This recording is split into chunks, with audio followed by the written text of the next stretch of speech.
porque mucha gente cuando se dedica al diseño gráfico se deja llevar a veces por la fantasía sin tener un anclaje en esa tradición tipográfica que tiene establecidas sus normas y que conviene conocer, aunque sea para transgredirla, para hacer cosas nuevas. Y él, asentándose en esa tradición como, digamos, como tipógrafo, tiene un sello muy personal, como queda demostrado en colecciones como el Mayor Amarillo, que fue una colección que surge en los años 80 en Granada, o como la colección Palabra de Honor de la editorial Visor, o en revistas como La Estafeta del Viento o la revista Hélice. Y creo que dice mucho de su sello personal como tipógrafo el hecho de que veas algo, un cartel, una revista, un libro, sin saber, sin leer los créditos, se le reconoce el sello peculiar, inconfundible de Juan, ¿no? Bueno, un niño que empieza a pintar con 13 años, pues lógicamente tiene una evolución. Si no, tenemos que llevar un circo. Eso es que era aquello.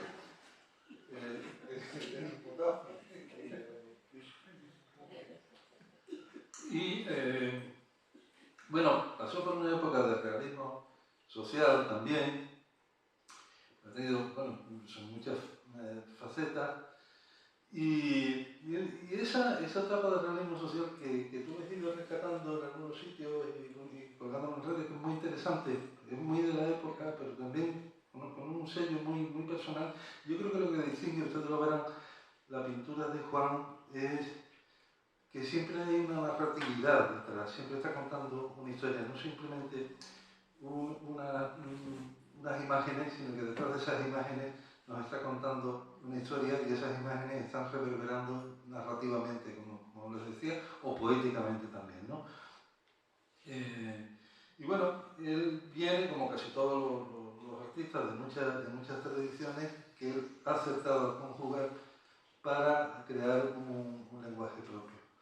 Luego, aparte de eso, aparte del gran pintor que es un pintor que piensa la pintura, es decir, alguien que teoriza lúcidamente sobre el hecho creativo.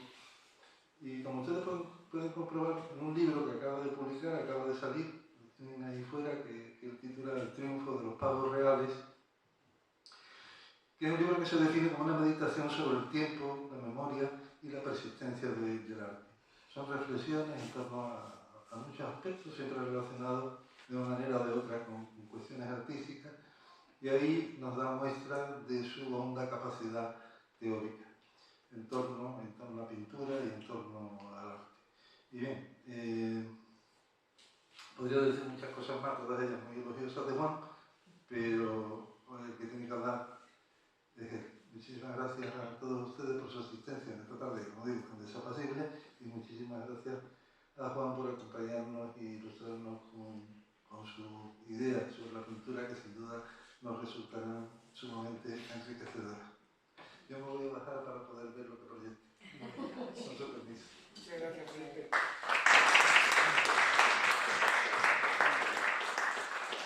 Muchas gracias, Felipe. Se ve que somos amigos, ¿no? Ahora se ve bien, ¿no? Digo que se nota que somos amigos de hace tiempo, ¿no?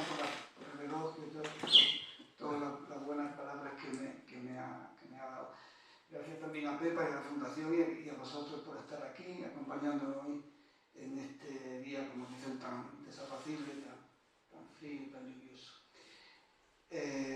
Yo lo que voy a pasar aquí es un PowerPoint con las imágenes sucesivas de lo que he ido pintando y comentando de alguna manera cómo eso tiene que ver con la experiencia vital, con las cosas que le pasan a cada uno, porque no es gratuito. Yo suelo decir que el hecho artístico siempre necesariamente es autobiográfico. Esto no, entiendo que a los novelistas no les gusta ni un pelo esa afirmación, pero más que autobiográfico diría que es autobiológico, en el sentido de que nosotros somos realmente un sistema nervioso hiperevolucionado que se ha hecho de unas manos, de unos pies, de una boca, de unos ojos, de una mente, de una conciencia. Y en ese sentido lo que le pasa a las manos, a los pies, a la conciencia, le está pasando a nosotros, le está pasando al sistema nervioso. Es decir, que somos una unidad inalterable. Y en ese sentido lo que vengo a contar aquí, para arriba, ¿no? Aquí. La biología y el azar tiene que ver algo con eso, un poco haciendo un guiño a lo del azar y el libro aquel de Modor. Pero la cosa es que para todo lo que hagamos en la vida tenemos que tener una herencia genética que nos predisponga a eso. Pero también, lo que decía antes, ese sistema nervioso que somos tiene una incidencia en una realidad concreta en un momento concreto. Es decir, que está en un eje de coordenadas, diacrónico y sincrónico, está en un aquí y ahora que vive y te condiciona. Entonces, por una parte, en mi caso, yo tenía por herencia familiar una predisposición a ser pintor o de alguna manera artista. ¿Por qué? Porque mis hermanos, yo tengo 5 hermanos, 2 de ellos son, uno ha sido director de teatro muy reconocido en el Teatro Nacional y esto, y el otro era arquitecto, pero era un pintor, un dibujante extraordinario, algo que de esas cosas que dices, ¿cómo puede un tío dibujar tanto? Y también. Y yo, que soy 10 años menor que ellos, me tiré 8 años de mi vida colgado en el brazo de mi hermano, de donde salían aquellos milagros continuos de que era el dibujo, que era realmente de su mano salía un milagro continuamente. Yo no tenía la facultad de mi hermano, pero lo que sí aprendí, aparte de la herencia biológica que digo, lo que sí aprendí es a revisar lo que él, a reeditar lo que él me enseñaba, lo que yo veía de él, ¿no? Es decir, a base de, por decirlo de esta manera, a base de talento, suplir la falta de cualidades de técnica con talento, de la necesidad de virtud, ¿no? Entonces por eso se llama esta parte biología y el azar. El azar fue nacer ahí y tener en la casa de mis padres, de niño, siendo un niño, tener pintura, lienzos, pinceles profesionales con los que poder desarrollar eso que yo ya llevaba, ¿no? Este es el primer cuadro que pinté, que está hecho polvo porque en el patio de la casa de mis padres estuvo soportando un montoncillo de arena que habían hecho una obra y que lo tuvieron allí durante un tiempo. Yo lo puedo rescatar, está firmado en el 66 o 65, no sé. Tiene su gracia, ¿no? Es de un niño que de pronto ve que los hermanos están pintando y cuando ellos se van, pues cogía los bártulos estos y le ponía a hacer aquello. Tiene, por ejemplo, la cebolla tiene su gracia, ¿no? La manera de estar hecha, o esto que hicieron unas ciruelas que están en el plato. Ese digamos que es el más antiguo. Este ya es también del 66, pero tiene más gracia, parece que tiene una... Y yo cuando veo este cuadro, que por cierto lo tengo colocado en mi casa porque a mí me gusta, ¿no? Y cuando lo veo, yo encuentro cosas que todavía, maneras de extender la pintura, maneras de resolver partes con el pincel o lo que sea, que todavía las tengo, ¿no? Es decir, que ahí ya tenía ya ese uso de razón plástica, lo tenía ya adquirido, ¿no? Este también, de esa época, del 66. Mirad, aquí tiene, por ejemplo, la manera que está pintado, lo de las flores que hay arriba, están hechas con mucha intuición a base de pintura, de paste de pintura, ¿no? En vez de hacer el dibujo, es hacer como una especie de alto relieve con la pintura, y tiene, bueno, que son cosas de niños, pero que se ve ya que tienen su cosa, ¿no? Y este también, este hombre, este retrato de este viejo. Pues con todo esto, cuando yo entré con 10 años en primero de bachillerato, que se entraba con 10, 11 años, allí había un profesor que se llamaba aquel hombre Miguel Ruiz del Castillo, que era el profesor de dibujo, que había hecho una cosa que no era muy habitual entonces, que era una campaña para llevar a los niños a las exposiciones, a las galerías, a los museos, los pocos museos que había, o a visitar la Alhambra, o a visitar la fábrica de cerveza Alhambra, este tipo de cosas, cosas que no era habitual, pero este hombre había hecho aquel movimiento y que se llamaba Sembremos nosotros que recojan ellos. Y el hombre pues llevaba años sembrando, pero no recogía. Y cuando vio mi cuaderno de dibujo, el primero, con 10 o 11 años, no te digo, dijo, coño, pues aquí voy a recoger ya por fin, ¿no? Entonces me enseñó a ir a las exposiciones y me animó a hacer una exposición que hice 2 años más tarde, con todos estos cuadros que hemos visto aquí, ¿no? Aquí está el niño pintado, pues, con esos cuadros. Le compraron una chaquetilla ahí, una corbata, y esto es lo que salió en la prensa, ¿no? Un niño pintor, curiosa exposición de la obra de un pintor de 12 años, que hoy expone en el centro artístico y tal. Claro, y todo eso, pues imaginaros un niño con 12, 13 años, de pronto que tiene esa notoriedad en el colegio, que los vecinos te reconocen, que la gente te ha visto, que hay un cartel puesto en Puerta Real, que es el centro de Granada, con tu nombre allí bien grande, ¿no? Pues eso te va dando como... Por eso que creas muchísimo. Bueno, que te lo crees mucho, ¿no? Este ya es del 69, un poco después, ¿no? Que ya voy aprendiendo un poco. Un autorretrato del niño que esto es un cuadro pintado desde la terraza de la casa de mis padres, que tiene su dificultad porque como veis hay una perspectiva, aquí en el centro hay una casa con unos balcones con persianas y tal, que hace como la calle, o sea, que no es, que hay que observar muy bien para poder hacer eso, ¿no? O sea, yo tenía 13 años, 14 años, este también, que tiene su gracia. Con todos estos cuadros, me hicieron una exposición aquí en San Fernando, en Cádiz, en el Colegio La Salle. Y recuerdo que había en las farolas colgaba un cartel que ponía José Monge, camarón de la isla. Sería la foto de Camarón, muy repeinado, así un jovencillo. Una cosa que como detalle, para saber en qué época estamos, el año 70. Entonces, a mí, mi abuela me dio 500 pesetas, y con las 500 pesetas me vine en el tren aquí a San Fernando, a una pensión que había enfrente de un cine que creo que se llamaba Almirante, y ahí estuve haciendo esa exposición. Con eso. Mira, este cuadro y el siguiente se ve como un paso adelante, ¿no? Porque están bien, técnicamente son acuarelas. Si os fijáis aquí arriba, en donde está la reja esa, técnicamente es una acuarela bien hecha, ¿no? Está reservando los blancos y tal, ¿no? Claro, es del año 69, pero son esos pasos que en la evolución de un pintor se notan, ¿no? Que de pronto hay en un cuadro en donde notas que ha avanzado en algo, ¿no? En la manera de mirar, en la manera de interpretar lo que mira, y en la manera de ponerlo allí sobre el papel, que esa es la otra parte, ¿no? Y este es el catálogo que hicimos para la exposición de aquí de San Fernando. Y era muy bonito, era en papel de Strass y tal, y aquí Juan de Loxa, un poeta muy conocido, pues me escribió un poema.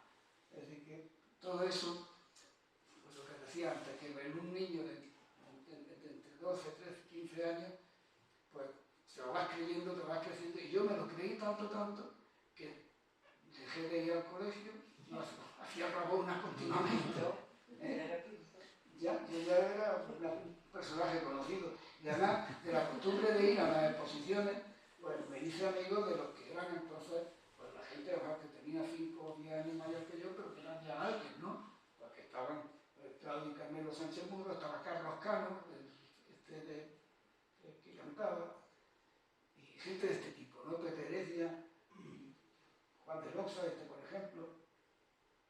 Y yo estaba con ellos, ¿no? Y salía y iba, claro, ellos, hasta que un día me dijo Carmelo, oye, vete a estudiar ya, y no ves la verdad, pero es que hacía rabona continuamente. Perdí 2 cursos en esto, ¿no? Estaba tan creído y tan eso. Y luego, claro, en mi casa, mis padres no se llevaban bien, no se comunicaban, ni se preocupaban. Mis hermanos ya se habían ido todos de la casa, y ya estaba solo, y hacía lo que me daba la gana. Yo salía a las 9 de la mañana como para ir al colegio, joder, y me tiraba todo el día afuera y no se enteraba nadie. Hasta que en febrero del 71, cosas así, me llama mi padre a su despacho, que él era abogado, y me dijo, me han llamado del colegio que estaba matriculado, me han dicho que como no ha ido en todo el primer trimestre, que si voy a pagar el segundo plazo de matrícula. Pero como veo que no vas a estudiar y tal, te he buscado trabajo de ayudante de acomodador en el cine madrigal. Imagínate, ¿no? Cuando yo tomé conciencia de verme mi futuro vinculado a una linterna. Bueno, la verdad que si mi padre me hubiera dicho, te voy a poner a descargar sacos de cemento, no le hubiera hecho caso porque eso sabía que era mentira, ¿no? Pero el otro tenía un piso de realidad porque él era abogado de ese cine, ¿no? De esa familia que tenía en el cine. Aquello tenía un piso de realidad que dije, esto va en serio. Y reaccioné sacándome la matrícula de un colegio y convirtiéndome en un empollón. Y sacar los cursos así, con matrícula, hasta quinto de carrera. O sea, desde quinto de bachillerato a quinto de carrera era un personaje completamente distinto al anterior. Y me matriculé en historia. Mira, estos son cuadros de esa época que no iba a clase y tal, entre el 70 y el 75. Bueno, se ve que son cuadros modernillos, ¿no? Que estaban bien. Y tenía un intento de meter materia en la pintura, pues, y le ponía tierra, color y tal, ¿no? Este está bien también, un cuadro bonito. Este 2 años más tarde ya pegáis un bandazo, estoy ya haciendo lo del fotorrealismo, como este, ¿verdad? Y en 1975 entró a estudiar historia, geografía e historia, y en la facultad de filosofía, pues aquello estaba muy politizado y adquiero un compromiso político y mi pintura se convierte en una pintura política. Es lo que antes decía Felipe en esto, ¿no? En este realismo social que se hacía entonces, como de Genovés o de Rafael Canogar, incluso de Equipo Crónica, que es lo que se ve aquí, ¿no? Eso parece un cuadro como de Genovés y de Canogar con un poco de Equipo Crónica. Y hago una exposición sobre esto que se llama Obra Fechada. ¿Ves? Así. Que cuando fui a buscar galerías para exponerla en Granada, no me la admitieron. Me dijeron que no y tal, y pude hacerla en una librería, en la librería Teoría, y allí en el espacio de la librería Teoría puse todos estos cuadros, ¿no? ¿Veis cómo son? Que recuerdan a eso, pero hay una cosa curiosa. Yo por lo menos no tenía conciencia de estar copiando a Genovés o a Canogar, porque era como parte de la militancia. Es decir, hacer eso era como parte de la militancia, no era... yo por lo menos no lo concibía como copia, sino que es lo que tenía que hacer en ese momento. Y esta es la librería, hicimos unos andamios de esos de tubulares, pusimos los cuadros, y entonces, mira, aquí, cuando termino esta exposición, que se llama Obra Fechada, que se hizo en el 78, ya estaba iniciado de la transición y esas cosas. Y yo de verdad dije, esto aquí ya terminó, yo no puedo seguir haciendo esto porque ni a mí me interesa ni en la sociedad ya esto. Y estuve un año y medio, 2 años sin tener la idea muy clara, y lo que hacía era empezar como de nuevo, a pintar como, a copiar cuadros de Matisse, o de David Hockney, o de Kooning, buscando un camino, ¿no? Y 2 años más tarde, en el 80, hice Euforia y Desencanto. En el 80, con la euforia democrática, que coincidió con nuestra euforia biológica, porque teníamos 20 y tantos años y el mundo era nuestro, ¿no? Y la sociedad española estaba deseando que pasaran cosas nuevas y nosotros estábamos haciendo cosas nuevas. Es decir, y además todo lo que hicieras estaba bien. Y además te pagaban, ¿sí? Que era estupendo. Y en eso fue de Desencanto yo cambié radicalmente la manera de pintar. Que eso también hay que tener cuidado. Yo quizás he pecado mucho de de esos vaivenes, pero es que no estaba a gusto, no me encontraba bien siguiendo con lo del realismo social cuando en la sociedad española ya no lo demandaba, ¿no? Eso. Entonces, yo cambio radicalmente y me meto como una pintura abstracta, expresionista. Aquí no se ve bien esta foto, la paso. Esto, por ejemplo, ¿no? Este tipo de pintura es la que hago. Y hago una exposición que se llamó Iré a Santiago, que era todo lo contrario de lo del realismo social, sino explosiva, colorista, ¿eh? Y muy vital, ¿no? Por eso te decía antes de la euforia biológica, que era normal. Yo represento un mundo así, hedonista y feliz y tal, ¿no? De rosa, amarillo. Es una exposición que realmente fue importante. Yo aquí, a mí me dieron un premio, que era el Premio Ciudad de Granada, con un cuadro de esto. Eran 500.000 pesetas, que entonces era un dinero, no te creas. Eran 3.000 euros, ¿no? No es tanto. Pero me sirvió para hacer esta exposición en el Centro Cultural Manuel de Falla.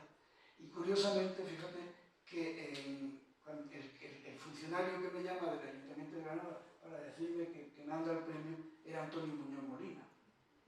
Y ahí nos hicimos amigos, ¿no? Cuando fui al Ayuntamiento y a partir de ahí nos hicimos amigos. Esta es la portada del catálogo ese de la exposición, Un mundo feliz, ¿no? Pero con el mismo proceso, con la misma trayectoria de la sociedad que luego viene lo que se ha llamado el desencanto, ¿no? Pero primero euforia democrática y después el desencanto. Pues mira como paralelamente en mi pintura se va produciendo como un oscurecimiento. Aquí siguen los mismos trazos de antes de esa cosa que ya Santiago, eufórica, colorista y tal, pero se va ensombreciendo, se va como llenándose de grasa, de sobriedad, ¿no? Este es un buen cuadro. Mira, este cuadro, que es del 84, y este del 85, me lo compró el Museo de Bellas Artes de Sevilla. Como yo no tenía todavía 30 años y ya tenía cuadros en el Museo de Bellas Artes de Sevilla, que para mí también era como seguir creciendo, era como para hacer Rabona otra vez, ¿no? Para no ir a poder. ¿Verdad? ¿No? Porque es que con esa edad tener cuadros en un museo era como un regalo extraordinario. Y con estos cuadros hice una exposición que se llamó Álbum, que estuvo bien, y con el dinerillo y las otras casualidades de la vida me fui a Nueva York. Este es un cuadro que lo utilicé luego para hacer un cartel del Festival de Jazz, que está chulo, ¿no? ¿Ves cómo ha pasado de los colores antes vitalistas ahora, que eran con el acrílico, que se presta mucho a esa fogosidad, ahora ya vuelve a ser óleo pastoso, grasiento, como este, ¿no? Un tipo de espalda y tal, ¿no? Una gabardina. Y lo que decía del viaje a Nueva York, cuando yo en Nueva York puedo ver la pintura que se está haciendo de verdad, y los grandes maestros del momento, Baselli, Rauschenberg, yo qué sé, todo aquello que veo yo en directo, realmente es como una reválida importante, es como algo que hay que hacer, ver esas cosas en directo. Además me vino muy bien porque cuando yo llegué allí, un poco despistado, al primer día me estaba parando en casa de un amigo en Broadway, al final de Broadway, cerca de Battery Park, ya en el sur. Salí por la mañana y de pronto me para uno y me pregunta por una dirección. Dije, coño, no se nota que soy de Granada, se creen que soy de aquí, tío. Y claro, todas esas cosas venían muy bien. Pero con ese viaje, con lo que aprendí, con lo que vi de aquella gente, fui construyendo lo que pongo aquí, un mundo propio, ¿no? Este es el primer cuadro que pinto después de Nueva York. Este lo utilizó Antonio Muñoz para la portada de Vertenebro, que tiene algo de Rauschenberg, ¿no? Porque aunque no son serigrafías, pero esos cuadros puestos por ahí tienen mucho de él, ¿no? Y este cuadro, que ya este es el primero que va a ir poniendo los principios de lo que sería, lo que decía mi primera, la madurez, ¿no? La pintura tal como yo he pintado a partir de entonces, era así, ¿no? Si fijáis en el fondo, que se ve así un poco es el borrado de un cuadro de los de ir a Santiago. Y al borrarlo, porque ahí es importante, porque borrar también es pintar, ¿no? No solamente una cosa positiva, sino la negativa, al borrar también sale el cuadro. Hay un caso paradigmático de eso que es el perro de Goya. Ese perro que se ve ahí debajo de con el peso del cielo, realmente es el resultado de borrar una figura de mujer que hay al lado, ¿no? Entonces, Goya es el primero que pinta borrando, en ese sentido, ¿no? Pero este es un cuadro así que sale al borrar. Y fui incorporándole estos pedazos de tela, que eso es de la, no sé si acordáis, aquellas tapicerías que le ponían a los asientos de los coches, que eran de leopardo y tal, ¿no? Y esto, por ejemplo, ¿no? Este tipo. Introducir como si fueran cosas que no son, que no tienen una lógica normal, sino que las vas poniendo ahí como lo que se llama un palimpsesto, poner una cosa con otra que aparentemente no tiene nada en común, pero que la lectura que hace el espectador adquiere su sentido, ¿no? En este está claro que es un héroe, un atleta o algo que le han puesto una corona y se lo ha creído tanto que le ha crecido la corona de la, ¿no? O este con las alas, que se ven, curiosamente las alas están hechas con plumas de gallina, de verdad, pero es lo más falso del cuadro, ¿no? Se ve que son como, se llamaban las alas de Ícaro, porque se ve que son muy falsas. Este es un niño escolapio, de mi colegio, ¿no? Pues, y lo que hay, los recortes que hay atrás son recortes de la enciclopedia de mi colegio. Este también pasa lo mismo, ¿eh? En todos estos cuadros dice poner una figura y detrás algo que chocara con eso. Pero este me recordaba, mira, había en mi barrio, había una pescadería en que las pescaderas eran muy guapas y por la mañana estaban enfangadas con sus cosas del pescado y por la tarde se vestían que parecían de Buckingham Palace, ¿no? Eran extraordinarios y esto representa eso. Este aviador, el mundo de la aviación, ¿no? De pronto con una águila o algo así, un avión, el niño con la gorrilla de los pilotos antiguos. Este niño que es un niño ciego, que está mirando a la bailadora esa que había, acordáis que en los retretes de los bares había un flamenco y una flamenca. Eso es esto, ¿no? Se llama Noche de Estrellas, ¿no?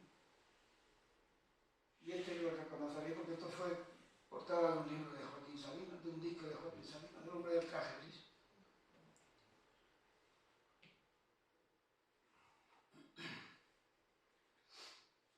Este se llama Fiebre de sábado noche y representa eso. Este es como Elvis Presley.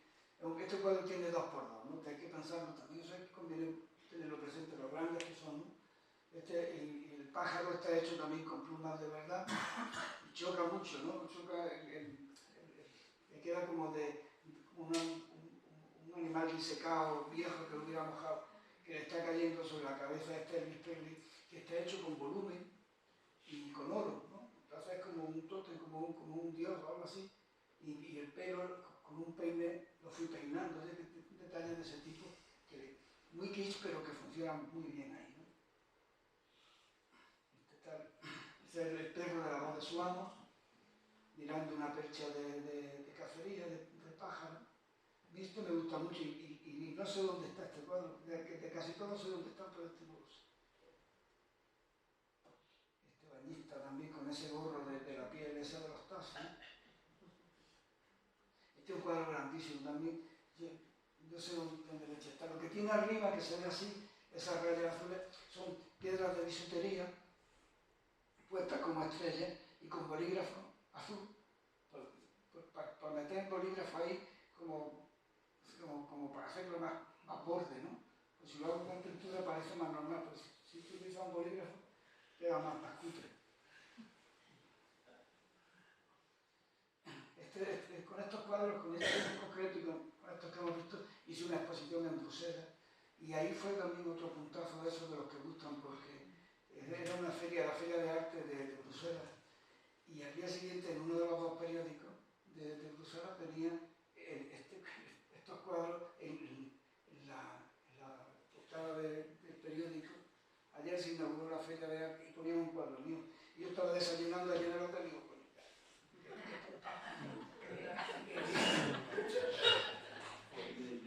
¿ves? Ustedes estuvieron allí. La verdad que está bien, porque con este, por ejemplo, los alumnos de la Escuela de Arquitectura estaban copiando allí como una clase, copiando lo que es el bañador. Es que aquí no se ve, pero el bañador era un dibujo de un tigre y tal, ¿no? Este de las cerdas, este era bonito. Y un cuadro chulo.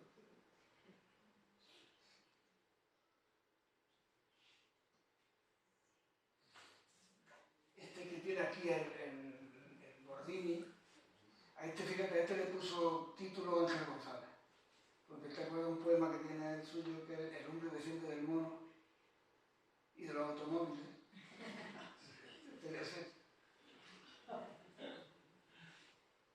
Todos estos cuadros eran hasta antes del año 90.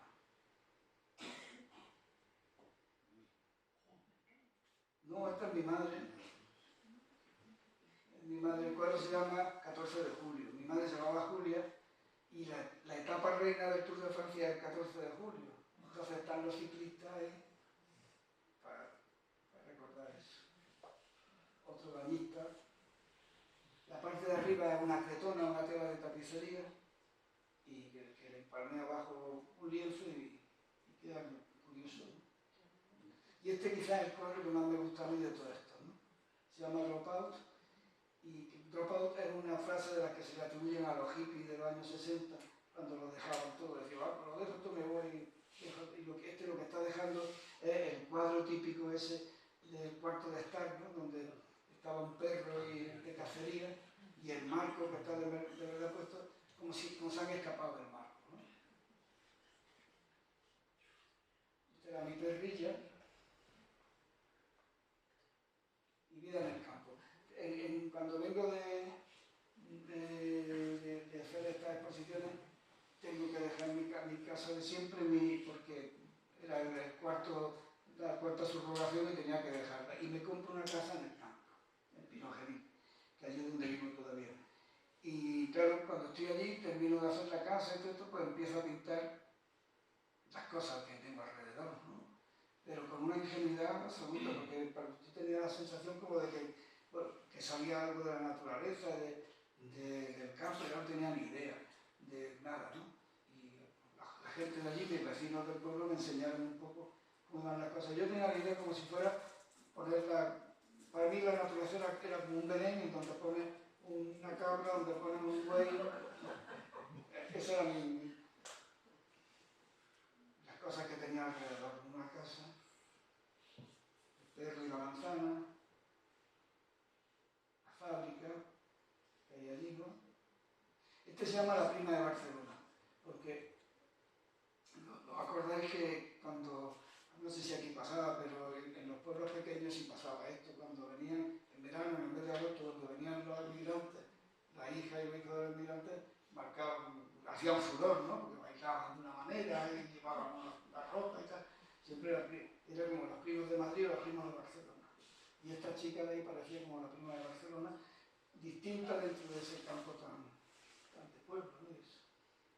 Este se ve mal, pero la misma fábrica, una cabra y tal, ¿no? El río con su cascadita y sus cosas. Esto de la maripa, este me lo compró uno de aquí de Jerez. Este cuadro tiene que estar en Jerez todavía. Es grande, tú imaginas un cuadro que tiene 1,95 por 1,95. No hay cuadro. Esto es lo que os decía del Belén, ¿no? Ahí están puestos los ciegos como los que ponen los Reyes Magos, ¿no? Y de pronto aquí puse esta figura leyendo, y era como si estuviera sobre una alfombra, con los bueyes y tal, ¿no? Pues esto también, y el hombre que se va, se llama La Expulsión del Paraíso, ¿no? Porque esta está durmiendo, pero se va, el hombrecillo se va allí como expulsado, ¿no? Estos cuadros estos cuadros fueron de una exposición en París. París, en la galería Jacqueline Bellante. Estaba bien. Verlo del campo, ¿no? El perro y la sombra del perro. El río de la vida. Esto en el 94 me encargaron hacer un mural que era un techo en un cine que era muy grande, ¿verdad? Difícil de reproducir. Ahí se me ve a mí pintándolo, ¿no? Era chulo. Las figuras, ¿no?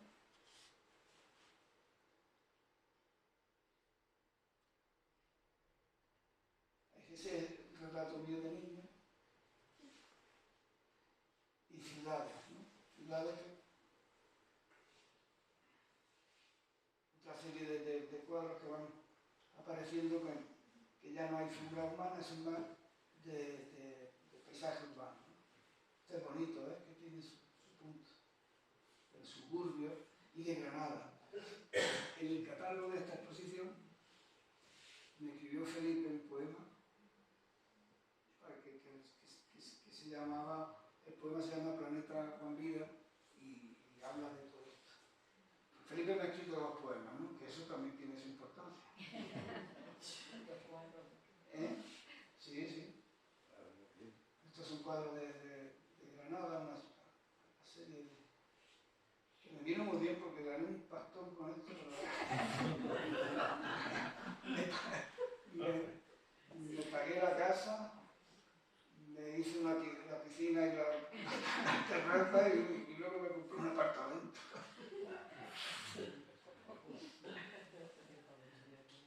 Porque eran cuadros que son bonitos, ¿no? Y la gente...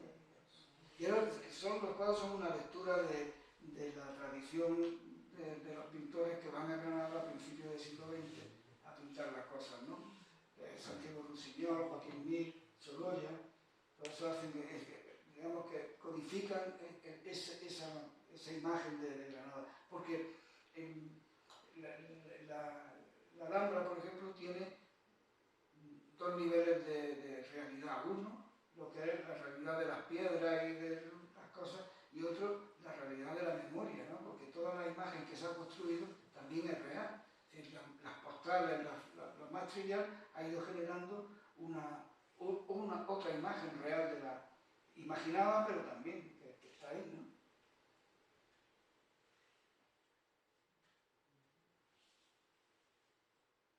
Se llaman cuadros que estaban bonitos. Y esto es de Oporto, que también hice una exposición allí y después pinté eso también. Este cuadro era chulísimo. Este cuadro era chulísimo. Y era un díptico, ¿veréis?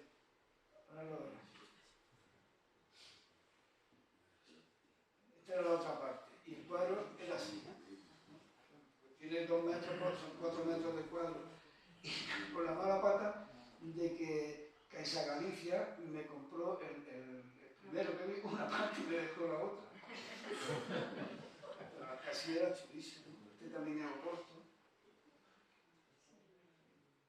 Naturaleza, ¿no? Otra serie ya a final del siglo XX, principio, entre el 99 y el 2000, pinto todos los cuadros de este tipo, que están muy chulos. Este no sé qué, cuando me hicieron académico de Bellas Artes, entregué este cuadro, que también es de unos 90, unos 95.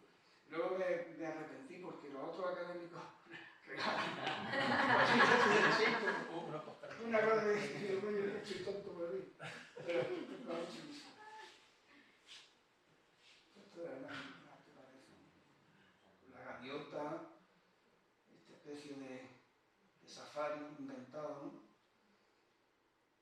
Se llama naturaleza alrededor de mi habitación, ¿no? Porque lo que venía a decir es que no hace falta viajar en un globo, vivir al fondo de la Tierra para escribir como Julio Verne, ¿no? Es decir, que no hace falta hacer las cosas en realidad para poder escribir sobre ella, inventar, ¿no? Lo que es inventar, porque el arte es inventar, ¿no? El arte no tiene que reproducir la realidad, sino inventar una realidad nueva. El lobo está acechando al pato y aquí abajo, si os fijáis, si se puede ver, hay un sumidero de verdad que está pegado ahí, y dentro del sumidero hay plumas de pato y pelos de lobo, ¿no? Desde que al final todo va a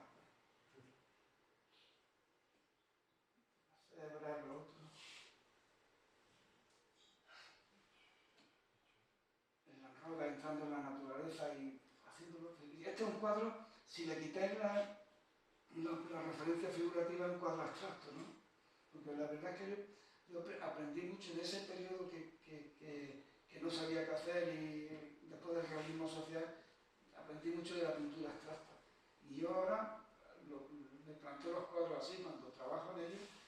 La primera parte es un trabajo que hago como si fuera una pintura abstracta, ¿no? Con brochar cuerdas, con las manos, no sé qué. Y luego voy colocando un poco en donde hay, dice, oye, por aquí puedo poner un elefante. Y ya se ve. Esto es el Cabo de Gata, en Almería. 600, otro. Este es el coche que me gustaba a mí entonces. Pero no me lo pude comprar. El perrillo ahí detrás de la mesa. La tela metálica esta está de verdad puesta ahí, ¿no? Que tiene su punto.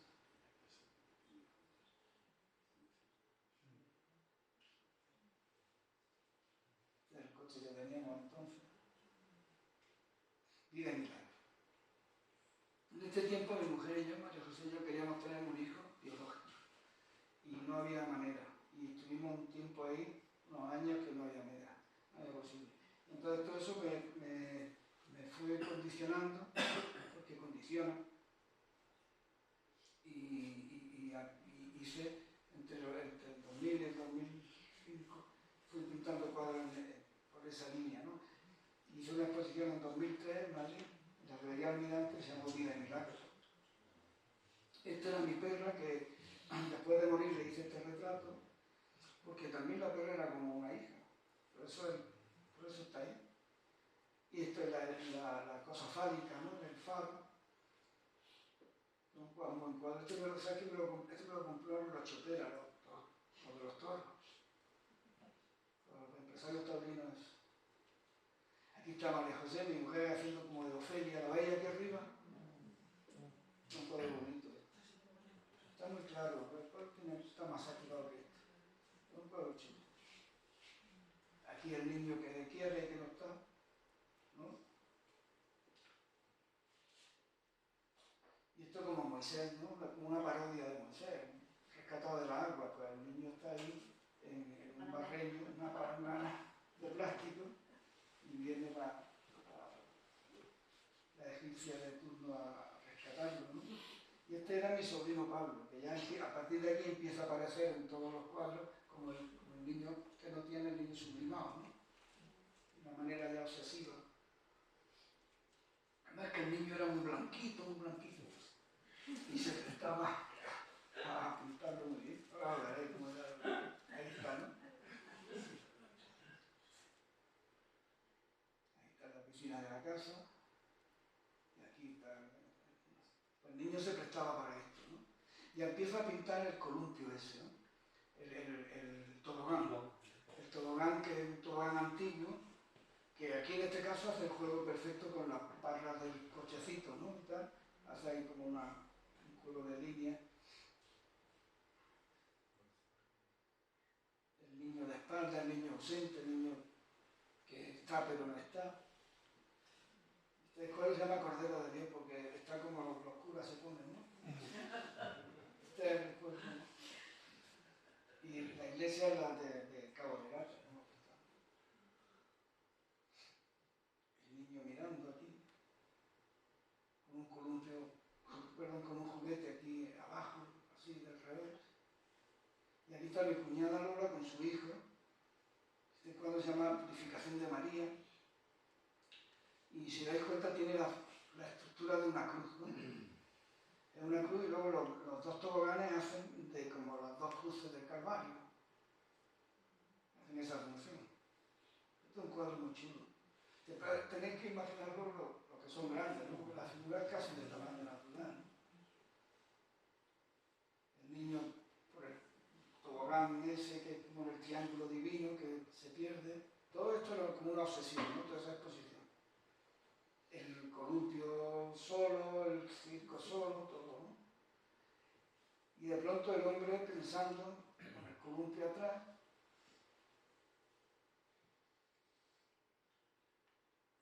después de un viaje a Roma, ¿verdad? En los museos capitolinos están todas las paredes llenas de pinturas de este tipo, ¿no? De barroco brutal, ¿no? Pero un poco ironizándolo, porque el padre está aquí, ese es el padre de mi sobrino, está con un Maybach, como los raquetones que los puso el Papa, ¿no? Sant'Angelo al fondo, el espacio de referencia es una solería hecha con la geometría euclidiana y la figura de un póster de camionero, ¿no? La mujer. Aquí María José, se supone que María José está de espalda mirando a otro sitio. Siempre trae ese rollo, ¿no? De no estar y estar, ¿no? Aquí, ¿ves como el niño era muy blanquito? Se queda estupendo. Un cuento chino.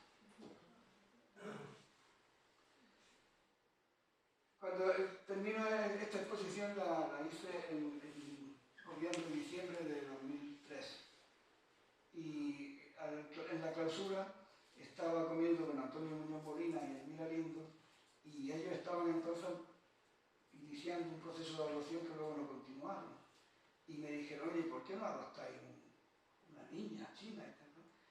Y nos dieron las directrices por donde había que caminar aquello, y al llegar a Granada, enseguida nos fuimos al día siguiente, fuimos al juzgado y empezamos los trámites de la adopción. Y en 19 meses teníamos ya a la niña que está aquí. Así. Pero, bueno, fue rapidísimo. Y hice una exposición que se llamó Un cuento chino. En este cuadro viene porque Julia nació al comienzo del año chino, el año del mono de la madera. Entonces el mono, y está como un arcángel, ¿verdad?, que está diciendo, tenéis que ir a oriente y tal, marcando la dirección.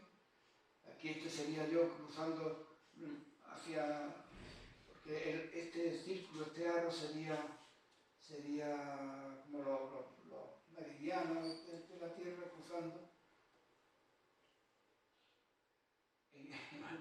En la tierra de Julia están los macacos por todos sitios, ¿no? Como antes estaban aquí los perros y los gatos. Y los macacos de pronto te miran con una cara, ¿sabes? Con unos ojos que dan miedo, ¿sabes?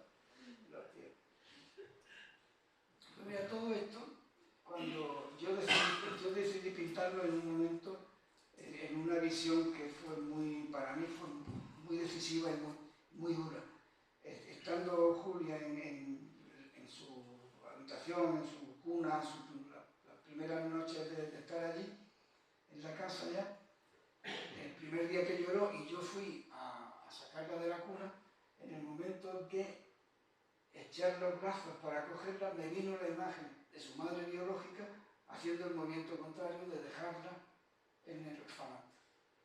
Y a mí se me vino el mundo abajo. Yo pensé en esto, la tragedia que hay detrás de todo esto, el drama tan grande, tengo que pintar esto de alguna manera, pues yo tenía que representarlo, tenía que representarlo. Y pinté toda esta serie durante 3-4 años, pintando todos estos cuadros. Con la coincidencia de que en ese tiempo tenía un blog en el periódico Ideal, en el que fui también escribiendo pues, las cosas que estaba pintando. Y hice el cuento chino con imágenes y el cuento chino con unas cuantas frases acompañando a cada cuadro. Aquí la niña que viene, pues, ¿veis que tiene la pelota esta? Esta la vengo poniendo en los cuadros como recurso un montón de veces, ¿no? Aquí viene Julia con su traje de chino, ¿no?, de su región. Aquí ya está en la casa. Se supone que esa es nuestra casa, nuestra tierra, el campo, todo eso, con su pelotilla. Aquí claro, el cuento va contando lo que es esto, ¿no? Porque lo que se ve del edificio ese es su colegio, donde estudió en Granada. Aquí hay una lección de la naturaleza. Yo en el cuento le voy contando cómo es el río, lo que ha pasado con la naturaleza, cómo el río ahora va a la tierra hasta hacerse un camino hacia el mar, no sé qué, no sé qué. La niña aquí en esa especie de columna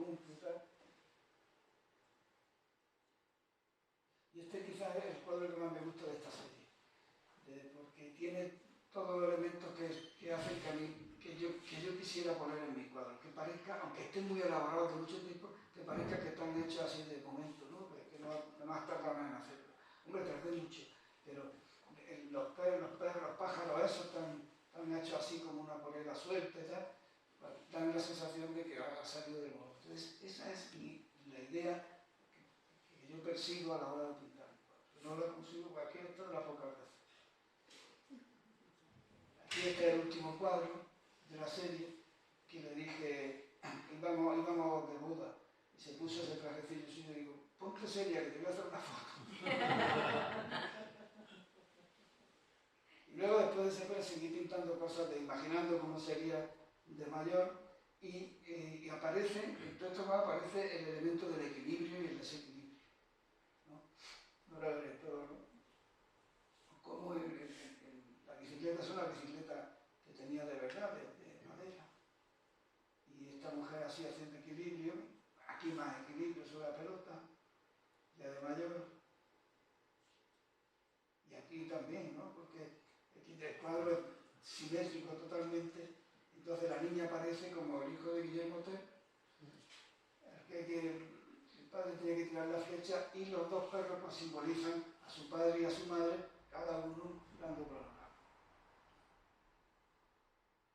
patio de mi casa. Estos son ya cuadros de cerca ya del momento actual.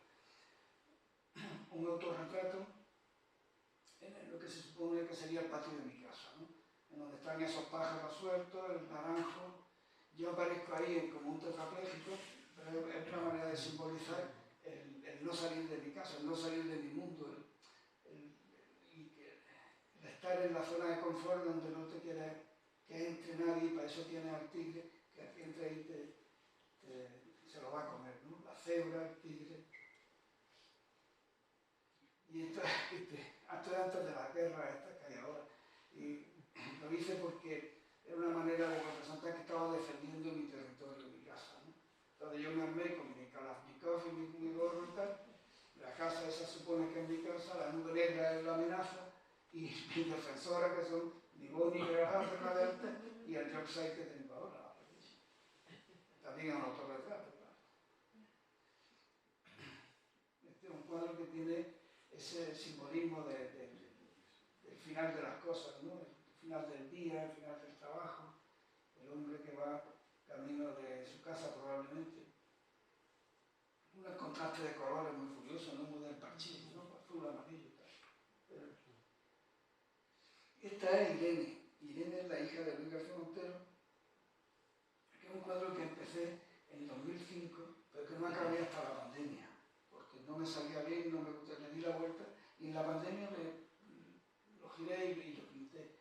Y era otra vez el mismo tema de antes de la niña que estaba con la manzana, porque es un cuadro que aparece Irene como el Pantócratos, simétrico, y los dos velociraptos, estos son su padre y su madre, y ella mantiene el equilibrio del mundo, de un mapa mundi, en la mano. Mira, este lo he puesto aquí porque es un cuadro muy curioso. Este es un encargo que me hacen dos hermanas que quieren regalarle a una amiga de ellas, quieren regalarle un retrato de su hijo, pero el hijo ha muerto. Menudo papel, ¿no? Me dan unas cuantas fotos y yo puedo componer esta imagen del niño, que si os dais cuenta tiene algo como de ángel o no sé qué ahí, vestido de blanco, en un espacio blanco, mirando la esfera de azul, ¿no? Pero el cuadro se llama Vero Icono, porque tiene ese punto que, para un pintor cuando hace un retrato es una cosa muy difícil de hacer, porque hay varias cosas que se tienen que cumplir, y si no se cumplen, algo va mal. Una, que parece una tontería, es que se parezca, ¿no? Por eso pero se tiene que parecer. Otra es que sea un buen cuadro, que también es difícil. Y la tercera es que tenga la capacidad de sustituir a la persona retratada, que eso no pasa siempre. Sustituir a la persona retratada en el mismo sentido que para los cristianos la imagen del santo no sé qué de Cristo es el verdadero Cristo, ¿no? Es Cristo en imagen. En ese sentido, se trata de conseguir que la persona, el retrato, sustituya a la persona, ¿no? Eso, cuando hicimos, me encargó el Ateneo de Madrid, me encargó el retrato de Almudena Grande una vez que murió. Y antes de entregar el cuadro había hecho una reproducción y estuvimos en Rota haciéndole un homenaje y en el escenario había una imagen grande del retrato. Cuando terminó el acto, los participantes se volvieron y empezaron a aplaudir el retrato. En ese momento el retrato estaba sustituyendo de verdad a Almudena. No era una lona, era Almudena. Ese es el factor que hay que conseguir a la hora de hacer un retrato. Bueno, esto ya son de ahora, de la guerra de Gaza y todas estas cosas, ¿no? O sea, la niña del cuadro se llama Una niña fue a jugar. Porque es de la canción aquella de los payasos de la tele. Pues una niña fue a jugar, pero no pudo jugar. Este cuadro se llama Los Santitos de Collur, porque a mí me dio un vuelco en la cabeza cuando empecé a pintarlo, porque lo primero que tuve es la foto del niño con el cabritillo ese, porque me recordó a la actualización que se produce en la Iglesia Católica después del Concilio Vaticano II, en donde se actualiza la iconografía. Entonces el moscóforo de los griegos, que era el buen pastor, sería este niño con el choto ese en brazos, y luego puse a esta señorita tan delgada, que me recordaba a una niña que yo conocí belga, y al ser belga me acordé de Sor Sonrisa. Me acordé de Sor Sonrisa, una monja que en los años 60 apareció por las televisiones en blanco y negro, cantando Dominique, y actualizó la cosa de la iglesia también, ¿no? Los curas se dieron la vuelta al decir la misa, ya miraban al público, a los fieles, perdón. Los bancos cambiaron, se hicieron rectilíneos, una vidriera de cubista y todo cambió, ¿no? En Sudamérica cambiaron muchísimo también la iconografía de todos los santos, eso, los santos con corbata o lo que sea. Y todo esto me recordaba eso. Entonces le puse, para que estuvieran en algún sitio, le puse el puerto de Collur. Y al poner el puerto de Collur y poner a Sor Sonrisa, me vino lo de la guitarra y los coros de la iglesia, y de la guitarra me fui a Paco Ibáñez, y de Paco Ibáñez a Juan Manuel Serrat, y ya tenía sentido Collur, ¿no? Se me fue montando a la hora de pintar el cuadro. Este es un encargo, una amiga me pidió que hiciera una puesta de sol en Cabo de Gata. Y yo lo que hice fue, en vez de pintar el sol, pinté el efecto del sol, ¿no? Ella mirando al Cabo de Gata. Este se llama Caronte Niño. Esto era un anuncio que había de Nivea. Y entonces el niño lo que tiene no es un remo, es una guadaña. Así que está dispuesto a... Este también de Nivea, ¿no? Este cuadro, el desarrollo que yo tuve fue, de pronto, era pintar una niña en vacaciones, pero una niña de un polígono industrial, de un suburbio o cosas de estas, ¿no?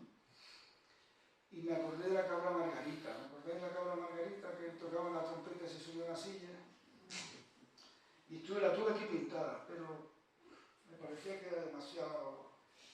La borré y puse la bola de Nivea, el balón de Nivea, que también era un puntazo, ¿no? Sí, el balón de Nivea. Y está la niña ahí, que más tiene gracia porque es un poquito gorda, ¿no? Porque hay que calentarle ese sitio. Este es un personaje cree realmente que es Spiderman. No es un buen cuadro, ¿no? Porque no tiene mucha... Pero la gracia es poner al pobre Luisito de la Chacha, que se llama, vestido de Spiderman, tan feliz, ¿no? Este también es de un circo que al principio de la pandemia había un circo en Pinogenil trabajando, pero con el confinamiento se tuvieron que quedar allí. Y allí se han arruinado, allí se han ido los hijos, se han casado y ahora se ha ido la mujer. Y ya lo ha dejado al pobre este, que de vez en cuando sale con ese caconato que se ha inventado, ¿no? Y allí está, con la miembro de la caridad, una desgracia, ¿no? Este ya es de lo último. Este cuadro es de este año pasado, me parece. Sí, es de 2025. No, es del 24. Lo pinté porque esta imagen la vi en la piscina de mi casa, que estaba ese flotador que colonizó todas las piscinas de España hace unos años, ¿no? ¿Lo acordáis? Un pedazo de flamenco rosa enorme, que estaba ya desinflado y tal, y yo tengo, para poner el cloro, tengo un pato de estos de cazador de reclamo, que tengo puesto una bolsa de cloro. Y dijo que yo pensé, qué imagen más chula esta, el flotador, el plástico del otro, y hice esta composición con una fábrica abandonada que hay allí en Pinogenil y con el río Genil. Esto también es un paisaje de allí, de mi pueblo, que veo todos los días cuando saco la tierra, los patos, los perros. El mono Ferguson, que es el monillo este sobre la cebra del globo. Ferguson era el de la vuelta al mundo en 80 días. Iba en globo, ¿no? Pues, esto va en otro globo, mono. Y este es el último cuadro que he filmado, que se llama Oro Parece.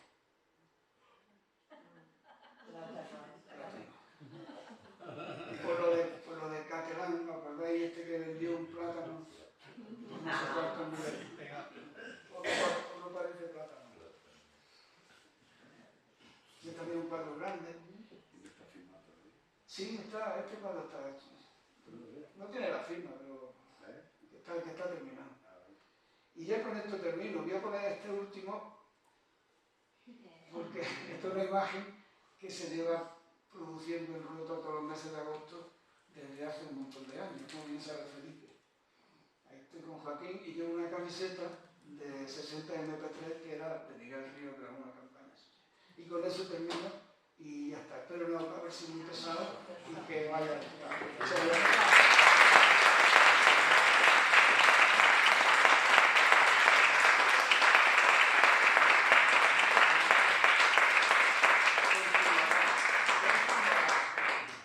Muchas gracias. Que por cierto, un detalle, se ha notado que somos de letra, los que estábamos aquí, porque no eran 50 años, eran 60 años los que hemos ido recorriendo. Me he dominado, digo, no, nos hemos equivocado los tres. Son 60 años, pero no lo paramos. 60 años de trabajo. No sé si alguien tendrá algo que preguntar, algo que aportar, una ocurrencia. ¿Qué tal? ¿Cómo va? Soy Franco de Mendoza, Argentina. Me dedico también a la pintura y quería saber en este caso cómo ha sido tu experiencia, porque realmente de la forma en la que la contás es como que tu vocación directamente fue a la pintura, o sea, no tuviste entre medio nada que se interpusiera o algo así. ¿Pasaste en algún momento una situación de favorable con respecto a lo económico, tener que de repente sacar una exposición para poder comer? ¿Te la viste en algún momento así? Sí. En algún momento he tenido que hacer paisajes y con poca dignidad y la verdad que hacer una exposición no, pero pintar cuadros alimenticios sí. Eso se hace, ¿no? Claro. Lo que te comentaba antes con la exposición esa de cuadros de Granada. Pero esos son cuadros que son dignos, que no tienen, que puedes hacer una exposición en Madrid y quedar bien, es decir, que no te... Porque también el proceso no tiene que ser siempre lineal, ascendente, puede ser, como decía uno, como el paso del caballo, ¿no? puedes dar 2 pasos aquí para poder avanzar. Pero sí se hace, claro que se hace pintura alimenticia, claro. Hay algo valorable que veo, o sea, que sin conocer tu obra, venir de primera vez, que vi como que vos estás jugando, o sea, te pones los elementos que decidís poner, los colores que no vi un estilo marcado ni nada, has hecho lo que has sentido y Sí. eso sumamente valorable para otro pintor.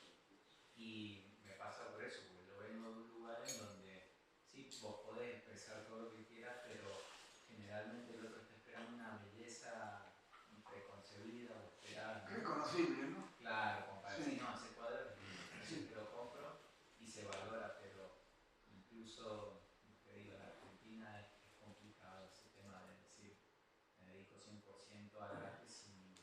Sí, claro, pero es complicado en Argentina y en cualquier sitio, ¿no? Porque no es fácil. Yo, la verdad es que he tenido mucha suerte en ese sentido, ¿no? Porque, como antes apuntaba Felipe Benítez, es que también he tenido la parte esa del diseñador gráfico, que eso ha dado bastante dinero, ¿sabes? Porque editar un libro, hacer un libro, se paga mejor que un cuadro, ¿no? Es decir, eso sí pasa así. Pero también lo que dices tú de que sea reconocible, hay un problema del mismo artista, ¿no? Es decir, cuando tú puedes decidir descubrir lo que quieres pintar cada mañana o saber lo que vas a pintar, es decir, puedes tener, a veces te subyuga el estilo. El que sea reconocible tu estilo te está impidiendo que hagas lo que mejor te apetece. No quiere decir que pase siempre, ¿no? Porque hay pintores que pintan siempre el mismo cuadro y siempre es nuevo y siempre son felices. Pero en mi caso yo es que si no descubro, si no encuentro algo cuando estoy pintando, empiezo a aburrirme, ¿no? Y además que se nota. En mi caso es que se nota cuando empiezo una especie de manierismo en donde, por ejemplo, en vez de que se chorree la pintura, tú haces que chorree la pintura. En vez de hacer una mancha, pinta una mancha. Entonces ahí es donde se nota y el espectador lo nota, ¿no? Muchas gracias. ¿Algo más? ¿Quieres preguntarle a Juan? Sí. Una cuestión. Es muy recurrente en tu pintura poner a figuras de espalda. O sea, ¿no? Y me imagino yo que cada cuadro significa algo, si es que significa algo, no lo sé. Quería preguntarte eso. No, porque no es normal, ¿no? Poner una persona a la espalda. En el cuadro se entiende que la persona está para que la pinte y eso. Está de frente. Entonces, en los cuadros que aparece de espalda, pues significa, por ejemplo, el hombre que va con la chaqueta azul, es que se está yendo, ¿no? Una manera que se está yendo de ahí. O el cuadro que María José está así medio de espalda, pues que está ausente también, ¿no? El niño que se va. Tu cuñado, que Sí, vecina también, sí. que es... Que no es habitual que alguien esté de espalda en un cuadro, ¿no? Así es. Pues, si no hay más preguntas, más comentarios, vamos a tomar una copa ahí fuera en el vestíbulo, un jerez, por cortesía del Tabanco El Pasaje. Y si queréis que Juan firme los libros, también está el libro de Felipe ahí fuera. Y tenemos un ratito todavía para hablar en Pericomité. Muchísimas gracias por todo. Y los que queráis venir el jueves, tenemos una conferencia sobre el mundo editorial. Se llama Romper el techo de cristal. Muy interesante. Eso sí es interesante.